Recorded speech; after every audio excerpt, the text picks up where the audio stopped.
ভিডিওটা শেষ পৰ্যন্ত দেখাৰ অনুৰোধ ৰইল। চুপ মিয়া তই মিয়া হয়নে নহয় না তোৰ অৰিজিনেল ঘৰ ক'ত অৰিজিনেল ঘৰ ক'ত সেইটো কথা কওঁ তোৰ ঘৰ বুজাই বুজালে লাগে তোক মই 24 ঘণ্টা সময় দিছোঁ 24 ঘণ্টা সময় দিছোঁ এই ডেম ঘৰ ক'ত কোন জেগা বেট লৈ আহি গৰু পিটন খাবি তই মিয়া হয়নে নহয় না তোৰ অৰিজিনেল ঘৰ ক'ত বুজাই তই বুজালে বুজি যা কেন নহ'ব ইয়াত কেলা আছ তোৰ ঘৰ বুজাই বুজালে লাগে তোক মই 24 ঘণ্টা সময় দিছোঁ 24 ঘণ্টা সময় দিছোঁ এই ডেম খালি কৰি ইয়াৰ পৰা বুজালে যাব লাগিব অৱস্থা বেয়া কৰি দিম কিন্তু নহ'লে শুনিছ নে কি কৈছে কাম খুলি বুলি আপুনি মোৰ কওক শুনিছ নাই ইয়াত কৰিবহি নোৱাৰ এই ডেম খুলি ইয়াত অসভ্য ঢালি কৰিবি নহ'ব তাৰমানে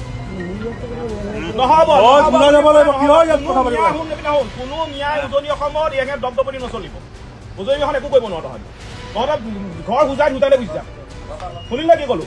কাইলের ভিতর কিন্তু দেখিব নালাগিব ইয়াত এই লোকগুলা কেরা এদেরকে কেরা তো পাওয়ার দিল বাইরে থেকে আসা বিহারি মারোয়ারি তাদেরকে খেদাক তারপরে আমাদের মুসলিমদের পাশে লাগুক ওরা পারমিশন না নিয়ে আমাদের মুসলিমদেরকে গালিগালাজ পারার সাহস কোনে পাইল এটা আমার প্রশ্ন